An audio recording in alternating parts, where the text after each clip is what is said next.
Les habitudes qui font la différence, c'est ton moment, c'est ta nouvelle chance. On active la tête, on active la confiance, et tout devient possible quand tu changes avec ta danse. Les habitudes qui font la différence, rejoins le mouvement, rejoins l'expérience. Depuis 2000 cadences, on avance.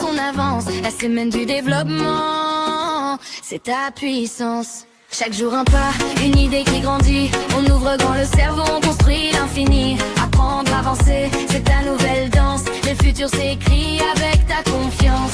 Yeah, yeah, yeah, yeah, yeah, yeah.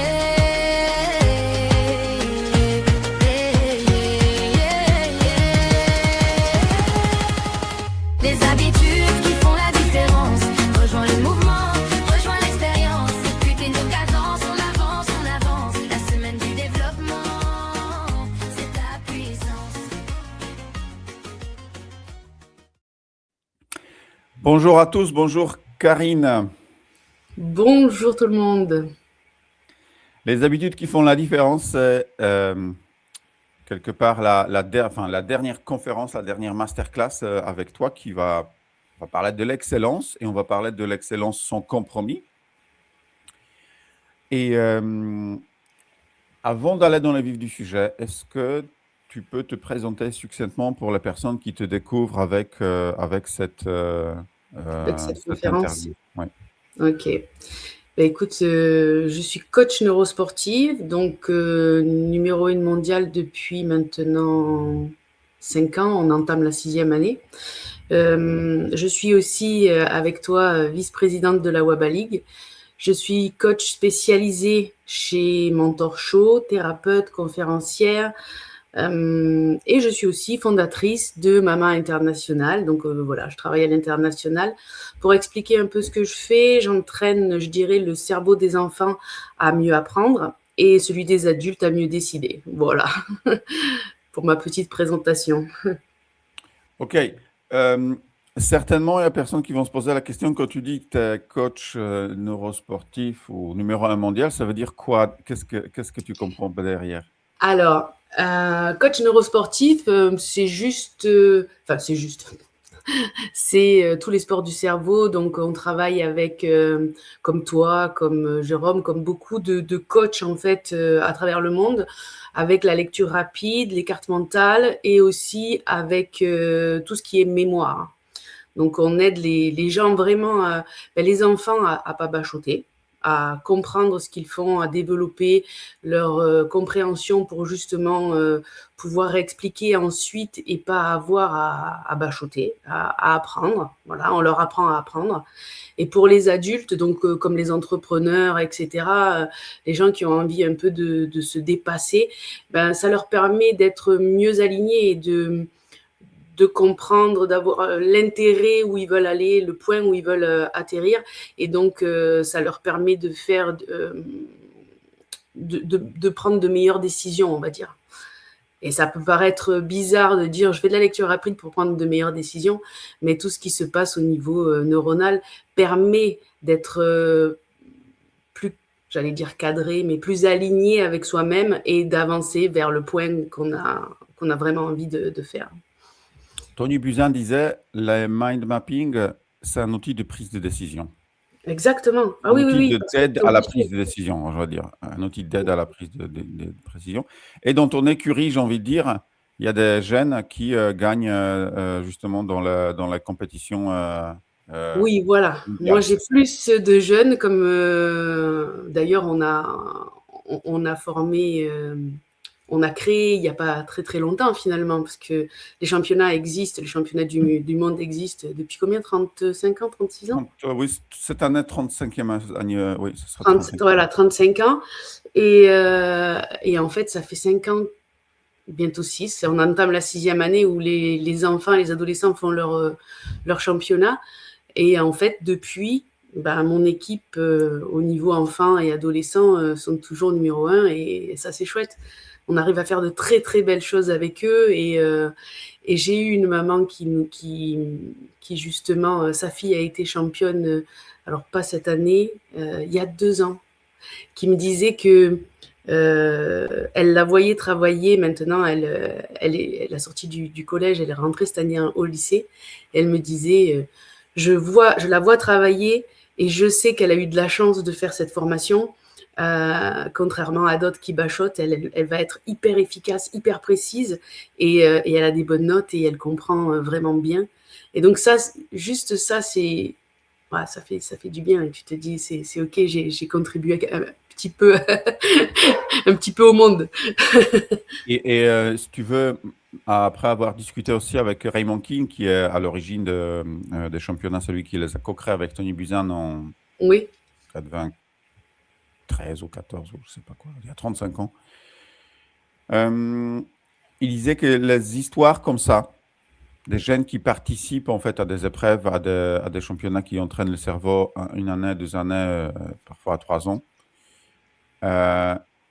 leur carrière en fait, à la fois, ils font l'apprentissage pour eux, ça devient quelque chose de fluide, de naturel, de facile.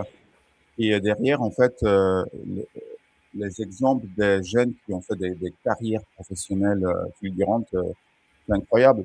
Moi, j'ai dit que vraiment, le dommage, entre guillemets, c'est qu'on n'a pas recensé toutes ces histoires-là. Et tous ces années, ce qu'il faudrait faire, c'est tous ceux qui participent et ils suivent leur carrière derrière.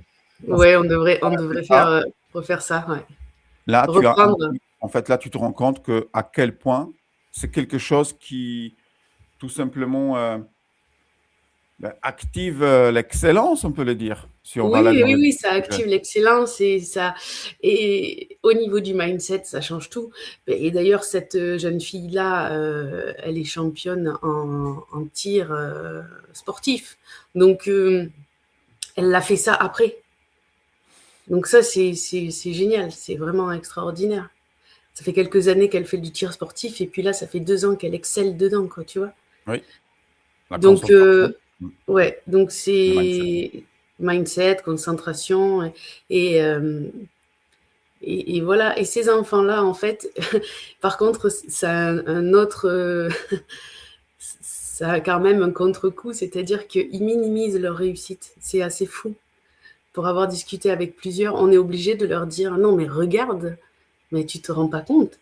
Ça devient tellement simple, tellement fluide Oui. que tu comprends? On est Mhm. obligé de leur dire non, mais regarde bien. Regarde bien ce que tu fais. Leur ego, en fait, il se baisse et il s'ouvre en tout. Enfin, il y a toute la puissance qui rejaillit. Et ça, c'est grandiose. Bah, merci pour cette introduction. Maintenant, je te laisse la parole pour aller dans le vif du sujet. Et je suis aussi là pour poser des questions. Et si jamais toi, Oui, tu as des questions, tu veux m'utiliser comme cobaye, je suis là. très bien. Donc, en fait, ce que je voulais vous partager au niveau de l'excellence, la première chose qu'il faut, à mon sens, qui est très important, c'est que ce n'est pas un hasard, ce n'est pas un don de Dieu, c'est quelque chose qui se travaille. Ça se travaille, mais ce n'est pas non plus la motivation qui va être l'élément déclencheur. La motivation, elle est là parce qu'il faut durer dans le temps, mais c'est pas la recette miracle. C'est important de comprendre ça. La manière dont votre cerveau se structure, dont votre cerveau résiste, dont votre cerveau s'adapte, c'est parfois lui aussi qui va vous freiner et vous n'en avez pas conscience. Donc, quand on va parler d'excellence, on ne va pas parler de l'excellence fantasmée, on ne va pas parler de performance, parce que là, on a parlé de performance, mais l'excellence, pour moi, ça se passe tous les jours. Ça peut se passer dans des petites choses, et justement, c'est ces petites choses qui sont importantes. Et l'excellence, elle n'épuise pas. Elle, elle, elle vous permet justement de ne pas tout sacrifier. Pour être excellent, il faut justement pas tout sacrifier. C'est effectivement, comme le titre le dit ici, l'excellence sans compromis, mais c'est l'excellence sans compromis dans tous les jours. quand il y a vraiment un mythe sur la volonté. C'est-à-dire que on nous a menti pendant des années et des années sur ce point fondamental, je pense. On nous a dit, appris, voulu faire croire que réussir, tenir, durer dans le temps dépendait exclusivement de la volonté. Que ce qui fonctionne, ce qui marche, c'est parce que on le veut. Et si ça marche pas, ben c'est ta faute, c'est que tu ne le voulais pas assez, qu'il suffisait de te motiver encore plus. À mon sens, c'est faux. Pourquoi c'est faux? Il faut de la volonté, il faut de la motivation, mais pas que. C'est pas ça qui est la clé. C'est-à-dire que dans notre cerveau, la volonté, c'est une source, mais c'est une source qui est limitée. Le cerveau humain, il n'est pas conçu du tout pour faire un effort constant. Lui, il est conçu pour économiser l'énergie, vous tenir en vie. Sa seule recherche, comment je pourrais dire ça? C'est pas votre réussite, il s'en fout en fait. La seule chose qui lui est importante, c'est votre survie. Et c'est la survie, c'est la survie de l'espèce. Donc, il n'y a pas de secret là-dessus. C'est la seule chose qui est importante pour lui. Donc, tout ce qui sort de l'habitude, tout ce qui vous fait sortir de votre zone de confort, de votre zone connue, en fait, de ce que vous savez faire, potentiellement, et c'est pour ça que c'est difficile, c'est perçu comme une menace. Il y a beaucoup, et puis vous pouvez le voir autour de vous, beaucoup de gens qui commencent quelque chose et qui ne le tiennent pas. Vous avez qu'à voir, hein, on est en janvier. Combien d'entre vous ont pris des bonnes résolutions? Combien d'entre vous ont déjà lâché leurs bonnes résolutions? Parce que là, il y a une étude qui avait été faite qui disait que mi-janvier, il y avait déjà 80% des bonnes résolutions qui n'étaient pas tenues et qui étaient abandonnées. Donc, on est fin janvier, je pense qu'il y en a encore un peu plus. Combien d'entre vous n'ont pas tenu les bonnes résolutions que vous aviez quand vous étiez pop-up en fin d'année, renouveau, tout va bien se passer? Voilà. Il y a tant de personnes qui se disent lundi j'attaque le régime, qui peut-être le commencent, potentiellement, parce que souvent on ne le commence pas. Parce que là, c'est un autre sujet, mais là, on passe sur le bug du mois futur, et donc de tout ce qu'on imagine pouvoir faire, mais puisqu'on ne l'a pas fait aujourd'hui, pourquoi on le ferait demain? Donc, tous ces leviers qu'on oublie d'actionner. Mais en plus de ça, pour revenir là où on en était sur notre menace potentielle, il y a plein de personnes qui commencent et qui ne terminent pas. Et on a des projets, même en entrepreneuriat, même des petits projets. Je vais ranger la pièce là de la maison et qu'en fait, on s'arrête, on commence et ça paraît tellement une montagne qu'on s'arrête. Et ça, c'est pas un manque de discipline. C'est notre fonctionnement, et je dis bien notre, hein, on est tous logés à la même enseigne. C'est notre fonctionnement neuronal normal. Et ça, il faut vraiment le prendre en compte.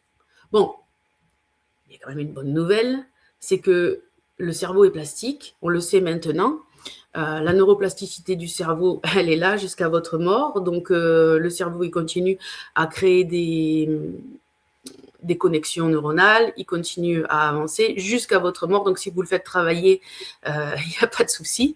Et bien, ça signifie qu'il se modifie en permanence.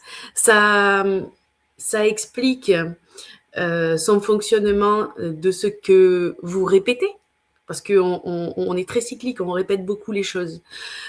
Et ça explique aussi pourquoi quelquefois vous ne comprenez pas, pourquoi des fois vous voulez mais ça ne fonctionne pas, ce que vous faites réellement tous les jours, au jour après jour, comme une habitude.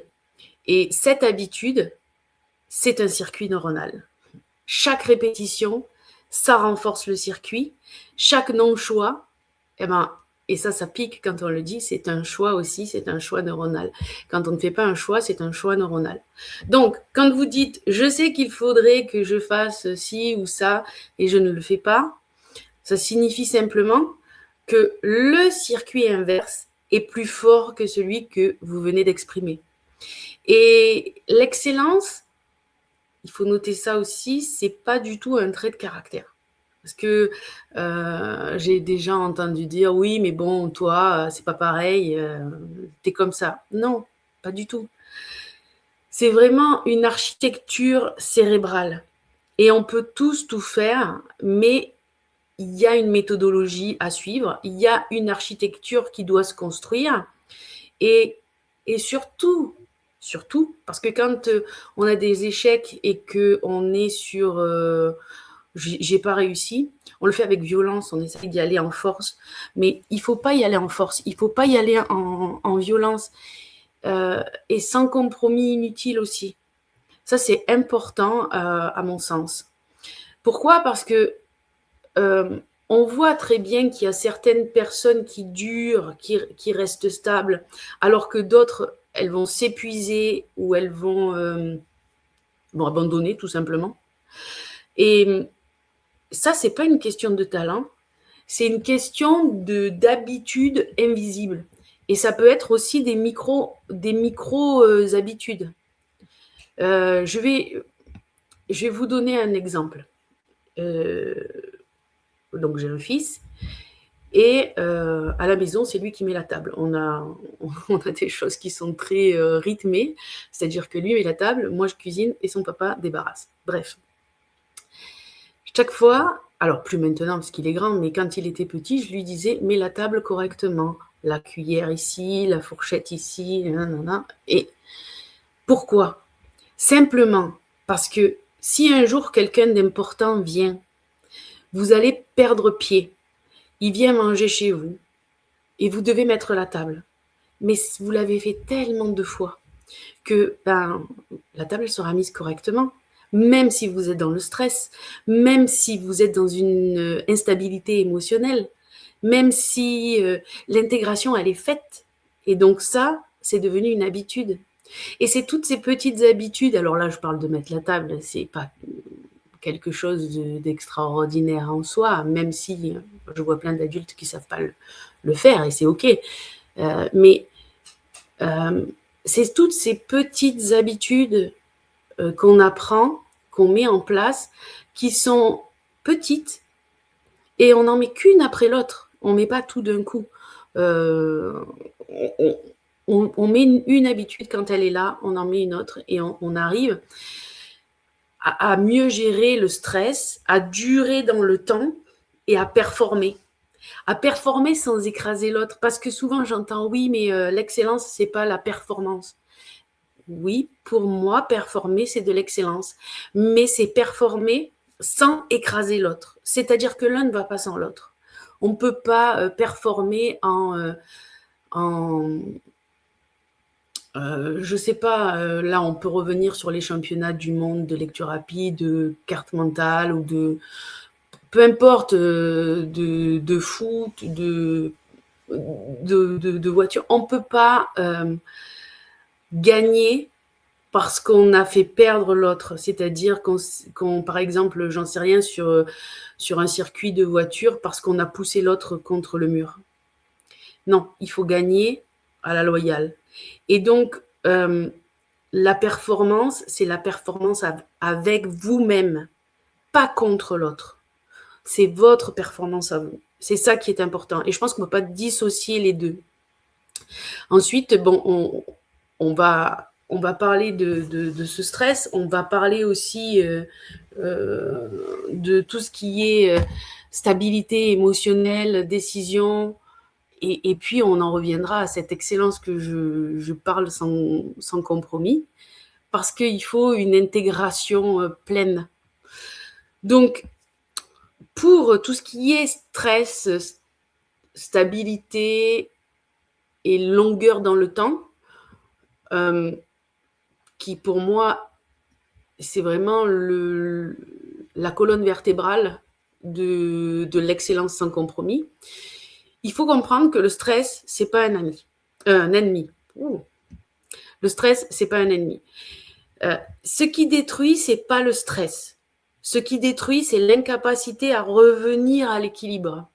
Donc, le cerveau humain est parfaitement capable de gérer des pics de stress. Ça, il n'y a pas de souci. Il est conçu pour ça, de toute façon. Ce qui le détruit, c'est ce qu'on appelle le stress chronique. C'est quand vous êtes dans un stress, que vous restez dans le stress et que vous cristallisez en bas et que vous restez là. Il n'est pas conçu pour ça.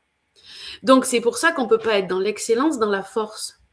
Parce que ça voudrait dire qu'on force et qu'on force et qu'on force et qu'on continue et encore et encore. Et ça, pour lui, c'est pas concevable. Il a une incapacité de revenir à l'équilibre si on fait ça. Donc, pour qu'il soit parfaitement...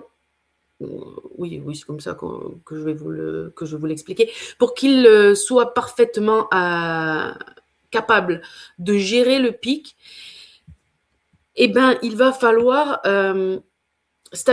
stabiliser émotionnellement, parce que quand une personne performe sans stabiliser au niveau émotionnel, elle brûle ses ressources internes, et quand elle réussit sans conscience, elle raccourcit sa durée de performance. Et nous, ce qu'on veut, c'est l'excellence sans compromis et dans la durée de temps. Donc l'excellence durable, elle repose toujours sur un système neurocapable de revenir à son état de calme. Et ça, c'est important. Donc, il y a des études, il y a des études en neurosciences qui sont claires. Le cerveau qui ne récupère pas correctement entre deux phases d'effort, ben, il va finir par, perdre en clarté décisionnelle. Et comme on vous l'a dit tout à l'heure avec Nicolas, c'est pas ce qu'on veut. Et je ne sais pas ce que tu en penses, mais au niveau de la clarté décisionnelle, c'est ce qu'on travaille en faisant tout ce qui est justement carte mentale, mind mapping, tout ce qui est lecture rapide aussi, le fait d'être sur un point précis, de se donner un objectif. Tu es d'accord avec moi là-dessus? Oui, c'est l'effet Zeigarnik, c'est la charge Exactement. mentale, c'est tous ces éléments-là, en effet, oui. Ça nous permet d'augmenter ça va augmenter comment dire, l'évitement. On va passer à côté. On va renforcer, si on ne fait pas ça, les peurs inconscientes, en fait. Et on va saboter ses propres résultats. Alors que si on part sur de la clarté, justement, ces comportements d'évitement, ils vont diminuer. Les peurs inconscientes, on va les trouver, on va les traiter, et donc on va être dans de vrais résultats. C'est ce qu'on fait, hein, en fait, quand on explique la formation pour pouvoir aller au championnat. Et même, moi, je le fais avec les écoles. Toi, tu le fais aussi, je crois. Moi, je le fais avec les écoles, et on leur apprend justement à pas bachoter, à utiliser ces choses-là. Quand tu dis bachoter, c'est quoi pour toi? Ah oui, ça, c'est un terme totalement français. Pardon. Ah oui, alors, s'il y a des gens qui ne savent pas ce que c'est bachoter, c'est vrai, j'ai Mais Karine moi, qui je est ne sais pas, allemande. donc je pose la question. Peut-être tout Oui, le oui, monde mais tu sait, as bien évite, fait, parce que j'ai déjà moi, Karine, une de mes élèves allemandes, qui m'a dit la même chose. Tu sais, quand tu arrives au bac, en fait, tu apprends, et tu vomis tes trucs au bac. Et 6 mois, 1 an après, tu demandes aux bacheliers ce qu'ils ont. Tu leur reposes les mêmes questions, ils ne savent plus te répondre. Et c'est ça, bachoter. Tu sais, c'est juste avoir l'information dans la mémoire courte et la redonner pour avoir ton c'est diplôme. ça. Donc, il y a un terme aussi en Pologne, on parle de ça aussi. Il y a la loi des 3 Z. Ou quand tu es aux études, c'est la loi des 4 Z même en polonais. Parce que le Z, ça veut dire, c'est en polonais, zakuj, zdaj, zapomnij. Donc, j'explique. Zakuj, c'est un effet, quand un forgeron, d'accord, il va taper Le forgeron, il tape sur l'acier ou sur... Tu révises comme ça, bam, bam, bam, bam, bam, bam, bam, d'accord. Donc, en fait, le fer, il a été étapé, quoi. Ensuite, zdaj, ça veut dire réussi ton examen, par exemple. Et zapomni, c'est Z, oublie. C'est exactement ça. Donc, en fait, et c'est ça, mais c'est partout comme ça dans les systèmes, dans la plupart des systèmes, c'est que tu apprends des trucs juste pour passer ton examen et après, en fait, tu l'oublies pour la plupart des choses. Les choses que tu te rappelles des études, des machins, c'est que tu as fait un projet, que tu as présenté quelque chose, que tu as été engagé d'une manière beaucoup plus globale et point de vue totalement volonté, d'accord? Et passion ou envie. Et là, tu vas te rappeler des choses. Mais après, C'est c'est ça. compliqué, Et hein. en fait, moi, ce qui m'a beaucoup plu, j'ai un témoignage. Et ça, je pourrais te le partager justement pour mettre dans les choses qu'on a fait depuis 2020. C'est une professeure des écoles avec qui j'ai travaillé qui me disait que j'avais expliqué aux enfants comment fonctionnait leur cerveau et pourquoi faire justement, entre guillemets, donc ce bachotage. En fait, bachotage, ça vient juste qu'on passe le baccalauréat et c'est des bacheliers. Et donc, ça devient du bachotage. C'est un mot vraiment typique français. Voilà. Et elle m'expliquait, donc elle était en primaire, elle était en CE2 avec une classe de CE2 et c'est la deuxième année qu'on faisait, je crois que c'était en 2021. Et bien déjà, la classe a changé la manière de s'organiser entre eux. Avant, il y avait des clans et là, ils étaient tous ensemble, des fois contre les autres à l'extérieur, si tu veux, dans la cour. Mais en plus de ça, ce que je leur avais expliqué, ils l'avaient compris et ils en parlaient encore à la fin de l'année. Alors que moi, j'avais fait de septembre à décembre. Et en fin d'année, ils en parlaient encore et elle les a retrouvés puisqu'ils étaient dans le même établissement. Et l'année d'après, ils lui parlaient encore de ça et de ce qu'ils avaient compris. Et donc, je pense qu'on a, grâce à la méthode qu'on met en place, on a modifié une classe. Ah oui, moi je vais te dire l'exemple de par exemple Nadine Laval, qui était donc enseignante dans un établissement en Martinique. Et, et c'est exactement, en fait, elle a fait participer les jeunes d'une classe au championnat avec un semestre de préparatif, mind mapping, lecture rapide. Et ils étaient, oh là là, ils étaient 60. Peut-être des classes, je ne sais plus comment ils étaient, mais ils étaient nombreux. Et en fait, elle a eu le réflexe de prendre aussi des notes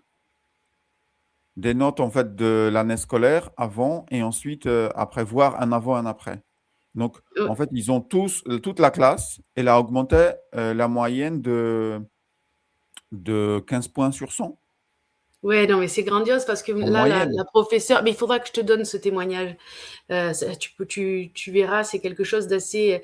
Elle parle de tout. Il est un peu long parce qu'il fait, je crois, 12 ou 15 minutes. Mais elle explique vraiment le comportement qui a changé dans la classe et comment ils sont tous devenus.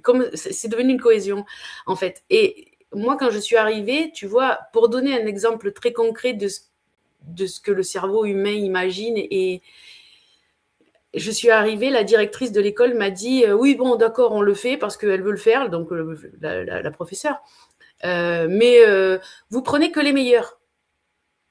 J'ai dit comment ça, je prends que les meilleurs? Mais je ne peux pas prendre que les meilleurs, c'est quoi l'histoire? Elle me dit vous prenez que les meilleurs, là, les 5 premiers, et puis voilà, vous les menez au championnat. J'ai dit non, non, non. Ça, pour moi, c'est pas possible. Parce que ce que vous dites les meilleurs seront certainement pas les meilleurs pour moi. Et là, elle me dit oui, bah, y a une petite dyslexique là, elle arrive à rien faire, celle-là, vous n'allez pas réussir. Ben, enfin, je ne sais pas si tu t'en rappelles, parce que depuis, on a eu beaucoup de championnats, on a fait beaucoup de choses depuis, mais cette petite fille, elle est partie. Donc, il faut savoir que moi, ça, c'était une école de tribu. Ça veut dire qu'en général, déjà, les femmes, elles ont moins le droit, parce que j'étais en Nouvelle-Calédonie, que les hommes, à exprimer, à se développer, puisque c'est au niveau tribal, c'est vraiment l'homme en priorité. Donc, tu pars d'une petite fille qui est dyslexique, qui est une fille, malheureusement, dans un pays où la fille, elle est mise en arrière. Cette petite fille, elle a commencé avec le groupe, et moi, j'ai fait aucune différence. J'ai dit, je prends ou tout le monde ou personne, et finalement, j'ai eu toute la classe. Cette petite fille, elle a démarré avec tout ça. Elle me donnait des nouvelles. Elle a formé sa maman. Mhm. Elle faisait tout avec sa maman.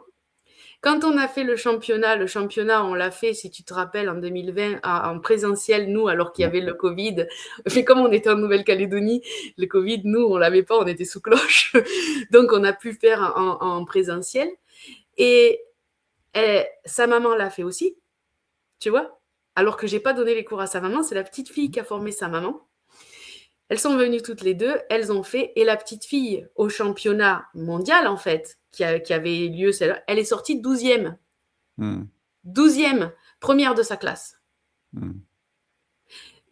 Ça change la donne. Et cette petite fille, qui d'ailleurs était rejetée en classe, a été intégrée, puisque c'était la meilleure de sa classe.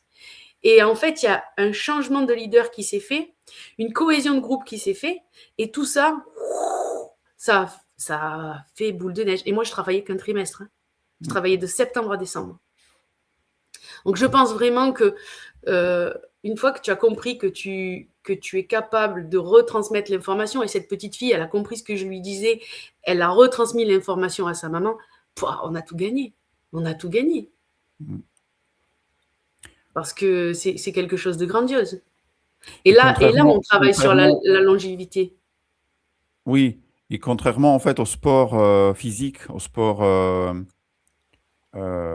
l'athlétisme ou autre, où on prend vraiment le meilleur sur la base comme ça. Et il y a des choses qui peuvent évoluer dans ce sport-là, sauf que ici en fait, c'est plus facile d'organiser, et le cerveau, il est tellement sous-estimé, et les capacités qui sont là-dedans. Et chez les jeunes, c'est incroyable à quel point, en fait, le switch, il peut se faire d'une manière fulgurante.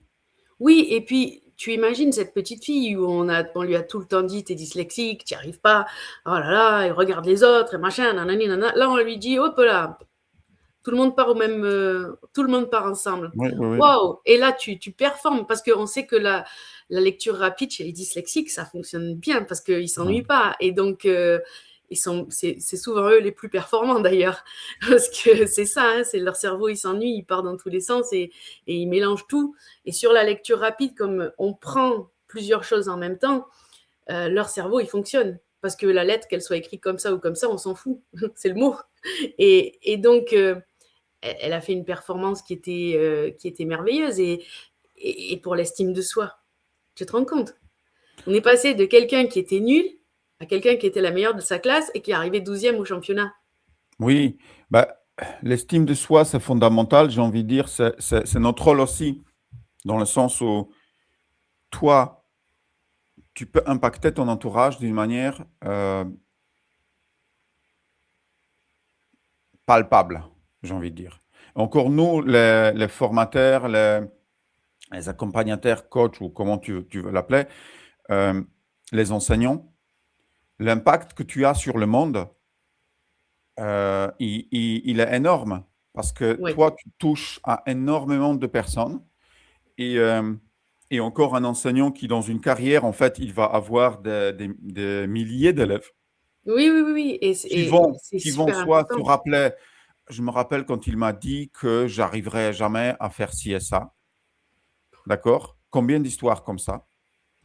Et d'autre On en a part, tous, hein, parce qu'on est tous passés avec un prof comme ça, je pensais. on est tous passés, on avait au moins un prof comme ça. Au Tous. moins un, Au c'est moins sûr. un, d'accord? Et peu importe la Pologne, l'Allemagne, la France et Non, d'autres parce que ça, c'est l'être humain, en fait. C'est C'est ça. juste. Mais imagine la responsabilité, parce que imagine de l'autre côté que toi, tu connais tous ces mécanismes-là. Parce que je n'ai pas envie de dire que les profs. Moi, je viens d'une famille de profs. Mes deux parents, ils étaient profs, d'accord? Et donc, le milieu des profs ici en Pologne, à Zielona Je le Góra, connais bien. j'ai connu bien à l'époque, bien sûr, dans les années 90, quand j'étais ado, d'accord?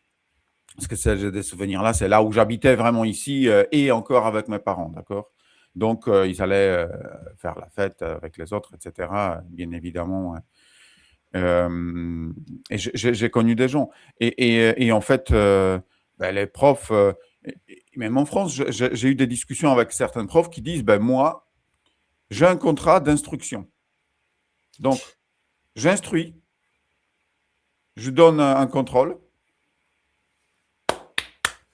je suis tranquille.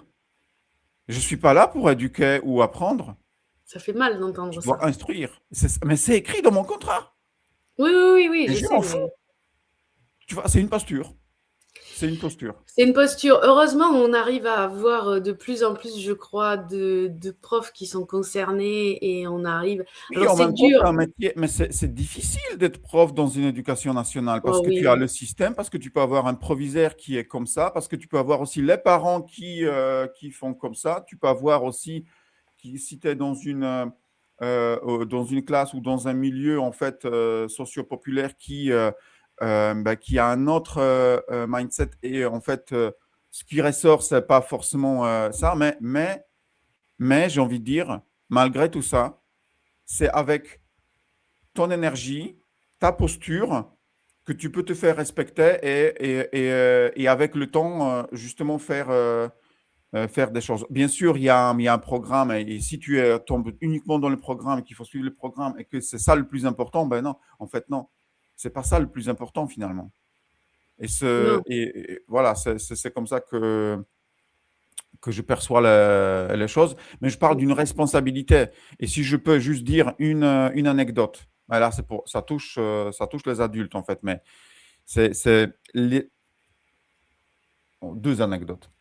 La première, c'est Michel Wozniak qui a déjà raconté, c'est une histoire, je crois, ou c'est peut-être, ça s'est passé aux États-Unis. Je n'ai pas de source, donc je ne sais pas si c'est une anecdote, est-ce que c'est documenté ou pas. Michel m'a dit que c'était Richard Bandler qui avait raconté ça, donc le co-créateur de la PNL, donc la programmation neurolinguistique. Il y a un prof, encore avant l'Internet, avant tout ça, un prof qui a déménagé d'un point des États-Unis à un autre point des États-Unis. Et il est arrivé dans une classe et le proviseur ou le directeur de l'école lui a menti en lui disant ben, ah, tu as de la chance, tu vas voir la meilleure classe de l'école pour cette année-là. Ou En alors, fait, c'était une boutade. c'était la pire, apparemment. Mais lui, il ne savait pas. Et comme personne ne lui a rien dit, ben, il a fait comme si. Et à la fin de l'année, cette classe était dans le top. Oui, mais c'est ça. C'est juste si tu prends pas. Moi, c'est un peu pareil que ce qui s'est produit avec moi, en fait. La directrice qui voulait vraiment que je prenne que leurs 5 meilleurs. Mais t'imagines, les 5 meilleurs, ils n'étaient pas les 5 meilleurs avec moi. En fait, en mettant tout le monde au même niveau et en pas écoutant ce que les autres te disent et en te disant, bah, de toute façon, on va mettre en place ma méthode et on verra bien. J'ai une amie qui dit souvent je suis curieuse de voir comment ça va réussir.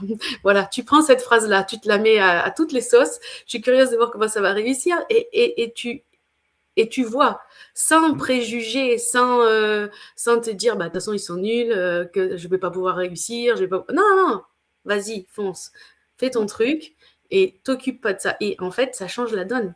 C'est Ça parce que change tu as complètement la envoyé donne. une image sur les groupes de confiance et C'est ça, de allez-y, motivation et en même temps, tu as donné des outils. c'est ça. Et deuxième anecdote, si je peux. Oui, vas-y, vas-y. C'est une anecdote que il y a une femme qui marche dans la rue avec son mari, dans une rue piétonne, dans une ville. Il passe devant une vitrine et donc là, elle voit quelqu'un faire la vitrine. Donc elle dit, elle a son mari, attends une minute, je vais parler avec, c'est un ancien ami. Donc elle est partie discuter avec la personne. Elle revient 3 minutes après et son mari dit mais c'était qui cet homme dans la vitrine? Ah, c'était mon ancien compagnon avant que je te connaisse. Je sortais avec lui et on a gardé des bonnes relations. Il est super sympa. Et Et il dit, ah d'accord, donc si tu étais resté avec lui, ce serait lui le maire de la ville, parce qu'en fait, le mari de la dame, c'était le maire de la ville. D'accord? Et là, elle dit, non, non, mon cher, ce serait lui, en fait, le maire de la ville. Parce que, tu vois l'anecdote, en fait. Oui, oui, L'image que toi, tu envoies et la manière dont tu rayonnes et inspires les gens à aller en avant, c'est ta responsabilité. Donc, oui, en tant qu'enseignant, accompagnateur, tu touches à énormément de personnes. Eh ben, en fait, tu sèmes, mais tu sèmes que l'énergie positive avec des outils qui vont avec. Et après, bon, bien évidemment, ils vont devoir faire leur propre cuisine, sauf qu'ils ont été inspirés. Et si je peux juste dire mon exemple, pourquoi je parle français, pourquoi je suis tellement connecté à la France aujourd'hui, alors que j'ai aucune connexion familiale avec la France. J'ai vécu en France 2 ans et demi seulement. C'est ma prof de français. Parce que quand j'avais 13 ans, nous sommes tombés dans une classe où il y avait, je veux dire, il y a une classe expérimentale en Pologne qui a été créée. C'était un projet expérimental dans ma ville et en plus pas loin de chez moi. Donc mes parents, ils ont su parce qu'ils étaient profs, donc ils savaient des trucs qui se des passent, etc. choses. Et c'était le Ça- moment parce que justement, à ce moment-là, je pouvais changer de classe. Et donc, il y avait un examen et ensuite, je switchais en fait de l'école primaire au lycée. Il n'y avait pas de collège à l'époque. D'ailleurs, il n'y a pas de collège en Pologne. Et, euh, et en fait, donc j'ai quitté en fait plus vite mon école d'actualité pour aller dans une classe zéro du lycée. Où en fait, je savais que l'année prochaine, j'allais déjà dans le lycée et nous avons eu moins de cours comme biologie ou géographie ou autre. Et ça a été remplacé par la langue. Et donc, j'avais 3 heures de français par jour, 15 heures par semaine, avec ouais, 26 élèves dans la même classe. Et une prof passionné, passionnant. passionnée avec laquelle, encore aujourd'hui, nous prenons des nouvelles. Et il n'y a pas plus longtemps, il y a 1 an et demi, je suis allé la voir chez elle. Et puis, en fait, on a un groupe. Et en fait, elle a créé quelque chose, tu vois. Un an Oui, c'est ça.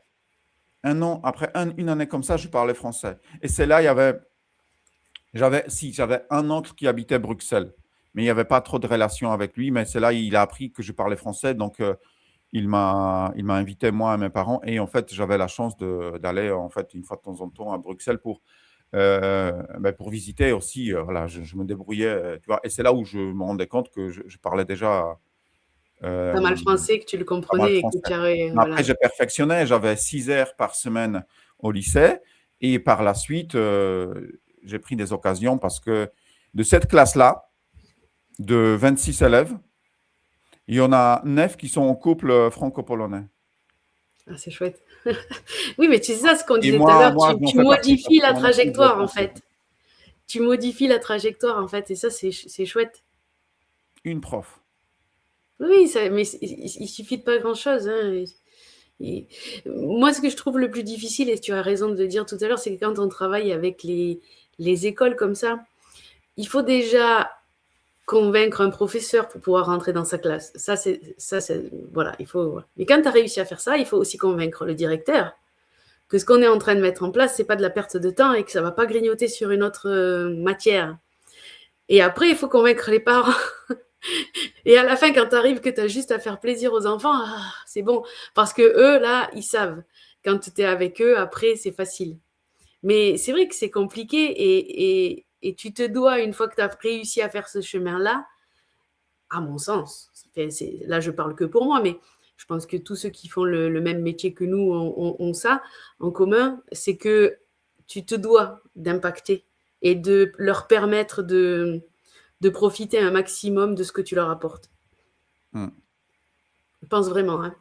C'est quelque chose qui est obligatoire, hein, d'être impactant dans ces moments-là. Sinon, c'est pas la peine. Mais je pense que tous ceux qui travaillent comme nous avec les écoles, t'as tellement sué au départ avec le directeur, à convaincre les parents, que quand tu y arrives et que tu es là, c'est bon, maintenant on peut y aller et ça devient facile. Ça devient facile. Mais c'est chouette de voir cette progression. Hmm. Si on peut continuer après cet aparté, je pense que la stabilité émotionnelle dont on parlait et la prise de décision, elle est importante aussi. C'est-à-dire que la décision, elle ne va pas être rationnelle à 100% parce qu'elle est toujours influencée par l'état interne du système nerveux du moment. Et ça, ça aussi, il faut en tenir compte parce que le cerveau, à chaque fois qu'il est en insécurité, il cherche à éviter.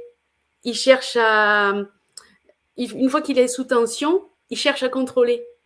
Chaque fois qu'il est épuisé, il cherche à fuir. Donc, on a ce petit paradoxe et c'est important vraiment de comprendre que voilà pourquoi certaines personnes, elles vont prendre des mauvaises décisions et alors qu'elles sont brillantes. Mais c'est qu'à un moment donné, c'est pas un manque d'intelligence, c'est un excès de surcharge émotionnelle qui n'a pas été traité. Et ça, il faut quand même le préciser parce que la stabilisation émotionnelle, ça ne signifie pas ne pas avoir d'émotion. Ça signifie que la capacité, elle est là et elle est à ne pas être dirigée par elle. Il faut arriver à ne pas être dirigé par elle. Je trouve que les personnes excellentes que j'accompagne et dont on a parlé tout à l'heure, et même celles dont je n'ai pas parlé, je vous embrasse, il y en a beaucoup, elles ont toutes pris la décision, et je pense que pour toi, Nicolas, c'est la même chose, les gens que tu accompagnes, ils ont tous pris la décision de ne pas décider sous tension, de laisser peut-être un petit temps de réflexion, un petit espace, parce que on apprend à reconnaître les signaux internes, on leur apprend. Après, elles savent faire, ces personnes, la différence entre une décision qui va être prise là, quand le système il est saturé, et elles savent surtout revenir. On leur a donné des outils, puis là on en a parlé par exemple pendant cette semaine, le FT, tout ce qui est cohérence cardiaque, tout ce que vous avez pu voir dans la semaine, là, il y en a plein qui vous ont donné des astuces, il y a plein mince, je perds mes mots, de conférenciers sur la semaine qui ont donné des astuces, et ça c'est ce qui permet en fait de retrouver la clarté, d'éviter que le système sature, ou s'il sature, et ça arrive, hein, c'est pas, on n'est pas, quand on est dans l'excellence, dans un truc où c'est tout, où on trace droit, hein, pas du tout, hein, on a des pics comme tout le monde, sauf que on sait revenir, on sait rechercher cet état de clarté et de maîtrise. Je sais pas ce que tu en penses de ça, mais je pense que c'est un essentiel. Je pense que le mot-clé ici, c'est la méditation. Oui. Ou mindfulness. Mm. Ça veut dire que pour revenir quelque part, pour vider, à la fois, ça m'est arrivé cette semaine, ça m'arrive rarement. La nuit, à 3 heures du matin, je me suis réveillé, j'avais trop de pensées, trop de trucs dans la tête. J'ai pris une feuille, j'ai commencé à écrire, donc libérer en fait ma charge mentale. Mais après, tu fais une petite séance, 5 minutes de respiration, et en fait, le cerveau se calme et tu peux aller continuer à te recoucher en fait. Mm. Et idéalement, si tu arrives à le faire, mais parfois non, et cette fois-ci, je n'ai pas réussi en fait. Et je dors d'habitude bien. Mais en fait, ce qu'il faut voir plus pour moi, c'est justement la régularité des moments de respiration, de moments pour toi, etc. Moi, 3 fois par semaine, je vais faire une séance de sauna. Et c'est un moment pour moi, j'y vais tout seul. Et dans le sauna, en fait, je mets je mets le truc pour 12-15 minutes. Et en fait, je peux voilà, me poser et respirer. Je peux fermer les yeux, je peux être dans le calme tout seul, en fait. Et j'ai beau à essayer de me mettre, tu vois, le matin, les rituels, lève-toi, enfin, Oui. 5 heures du matin, etc. C'est pas mon truc. Moi, Oui, j'arrive pas. il faut trouver J'y son arrive truc. pas comme ça. Et ça m'empêche pas de réussir des projets, etc. Je Non fais plus, j'arrive autrement. Mais pas à tous ces trucs de matin. Moi, j'arrive pas. Tu sais ce que je fais, moi, c'est que je bois le café en regardant les oiseaux. Ça, c'est mm, mon moment. Et tous les jours. Donc, mais ça, je le faisais déjà quand j'étais en Nouvelle-Calédonie. mm. Alors là, ça pique un petit peu parce qu'on a la neige en ce moment. Mais Tu aimes pas la neige? si, mais il faut que je me réhabitue, tu vois. Je viens juste d'arriver. Ça pique un peu. Mon corps, il s'est pas encore remis. Oui, Mais bon, ça moi, je n'empêche. vis en Pologne, hein. Oui, ben voilà, c'est ça. Mais moi, j'ai fait 25 ans en Nouvelle-Calédonie, tu vois. Ça pique. Mais c'est très beau, les oiseaux sous la neige, parce que là, on a les rouges-gorges, on a les mésanges, etc. Donc, tu vois, je m'assois, je bois mon café, je les regarde. Je leur ai mis quelques graines avant, ça les attire un petit peu. Ça, faut pas le dire. Mais tu vois, et ça, c'est mon moment à moi. Tous les jours, je fais ça, une fois dans la journée. C'est du mindfulness? Exactement. Mais c'est pas méditer avec un truc guidé, ou tu vois, il y Non, a non, plein de. c'est du C'est, mindfulness. voilà, Mm. chacun trouve son espace qui est pour lui. Et, et c'est ça qui permet l'excellence sans compromis. C'est toutes ces petites choses. Et c'est justement ce que je disais tout à l'heure, c'est pas rentrer en violence avec soi-même. Tu disais, je peux pas me lever à 5 heures. Bah, te lève pas à 5 heures. Mais C'est Jérôme, pas il ça parce qu'il y en réussit. a un qui a dit ça qu'il faut faire Non, ça. mais Jérôme, il réussit, par exemple. Mais parce que ça lui correspond, Oui, oui, oui. Mais tu vois. on a d'autres types de rituels. Par exemple, là, on teste et on teste toujours de nouvelles choses. Donc là, par exemple, depuis des années, en fait, on a un call matinal le lundi matin pour dire quel est ton niveau au niveau mindset, quel est ton niveau d'énergie, est-ce que tu as réussi à faire tous les trucs que tu t'es promis la semaine dernière, qu'est-ce que tu projettes cette semaine et aussi d'être honnête avec soi-même. C'est OK, ben, j'ai procrastiné, j'ai pas réussi. Oui, C'est et le là, articulé, tu vois, devant les autres, je dis OK, ben, et là, tu te rends compte, OK, c'est OK, c'est c'est OK. rigolo parce que Mais moi, en j'ai fait, un qu'est-ce que je groupe peux faire comme ça. avec ça? D'accord? Oui, oui, c'est ça, mais c'est exactement ça. Mais tu vois, c'est rigolo parce que moi, j'ai aussi un groupe comme ça le mercredi matin. Non, c'est Tous les- lundi matin, c'est lundi matin. Ah oui, tu as mercredi matin, OK. Moi, j'ai le mercredi matin, c'est rigolo. Mm. Et justement, on fait ça. Alors, qu'est-ce que tu as fait? Qu'est-ce qui a réussi? Et qu'est-ce que tu vas faire la semaine prochaine? En quoi tu t'engages, en fait? Et c'est bien de pas être tout seul face à tes engagements parce que ça permet d'aller plus loin, de te dire, bon, si je dis que ça, là, c'est pas, là, peut-être je vais dire un peu plus et puis on verra. Et puis si tu réussis, t'es waouh. Voilà. Et ça, c'est des moments qui sont importants. Et je trouve que c'est ça l'excellence sans compromis. C'est toutes ces petites choses qu'on met en place, qu'on tient et qui deviennent faciles. Et si justement, je pense que toi, c'est comme moi, si le mercredi matin, il y a personne, tu vois, Ah oui. si sur le rendez-vous, tu te dis, oh, ça, tu vois, tu es habitué, ça fait partie de la routine qui te Oui. sécurise et qui permet d'être dans ce qui est simple. Et ce qui te permet justement de dépasser ta zone de confort, ton petit Mm. cercle là où tu es dedans. Et ça manque. Mais c'est ça l'excellence sans compromis en fait. C'est pas forcer les choses, c'est trouver des petites astuces, les mettre en place régulièrement, comme je disais tout à l'heure avec Giovanni au niveau de mettre la table. Maintenant, quand par exemple Fabrice met la table et qu'il met les fourchettes vers le haut, il lui dit oh, mais en France, on met pas les fourchettes vers le haut. Alors, tu te rappelles pas l'histoire? Et il y aura, tu vois. Et bon, maintenant, il est grand, il le fait moins. Mais quand il était plus petit, tu vois, ça, il disait, mais c'est pas possible. Et donc, il repassait derrière. Bon, maintenant, il repasse sans rien dire, mais tu vois, là, on parle de mettre la table, mais c'est pareil pour une forte décision, c'est pareil pour l'école, c'est pareil pour les entrepreneurs, c'est pareil pour tout, en fait. Le cerveau, il Mm. fonctionne de la même manière pour chaque chose.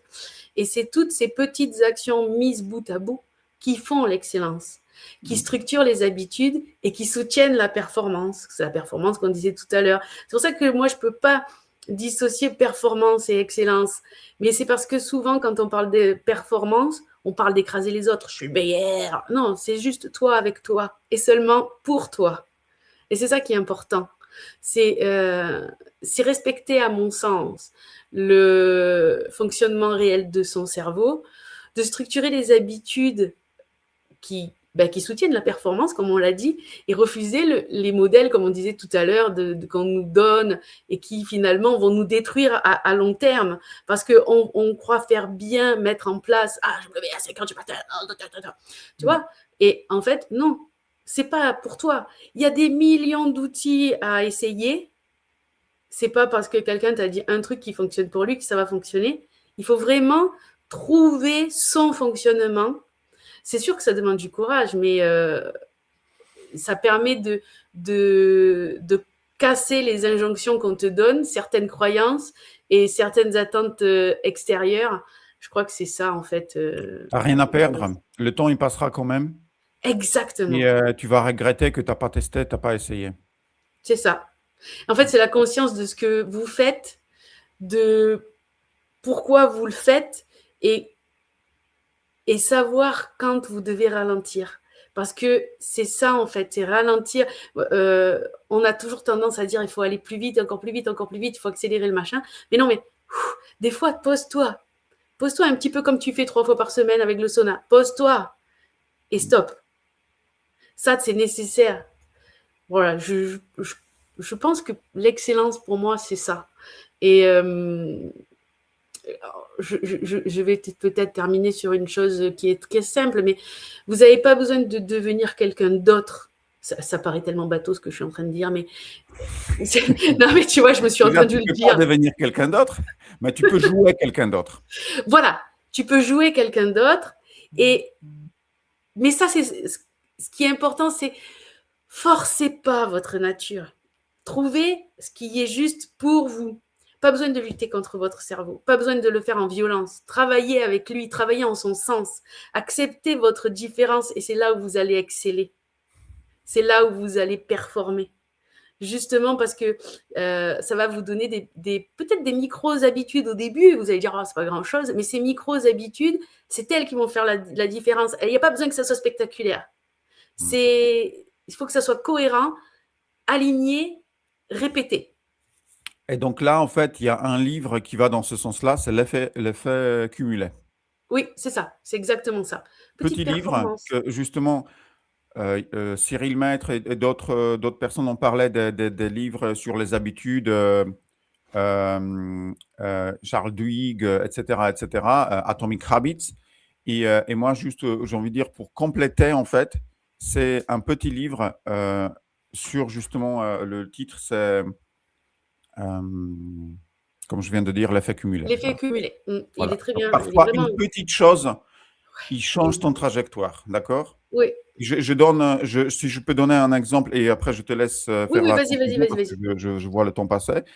Je le disais aussi dans la conférence avec Cyril, j'ai instauré le jeûne intermittent moi-même depuis un an peut-être maintenant. Ça va faire ça. Ça veut dire que je me suis dit, ok, je ne mange pas de petit-déj et j'ai une fenêtre de tir pour manger, 8 heures dans les 24 heures, de midi à 20 heures. Je peux manger tout ce que je veux, je n'ai pas de limite, comme je veux, etc. Et je ne me limitais pas en fait. Parce que déjà, en fait, la contrainte de ne pas manger le matin et de ne pas grignoter avant midi, c'était déjà quelque chose de difficile. Mais finalement, je me suis habitué. Et ça m'a permis, en fait, de réduire mon poids d'à peu près de 10 kilos, de retrouver le poids qu'il me faut pour ma taille. J'ai 1m90, je suis à 82 kilos. C'est ce que je voulais, en fait. Et je ne me force pas, en fait.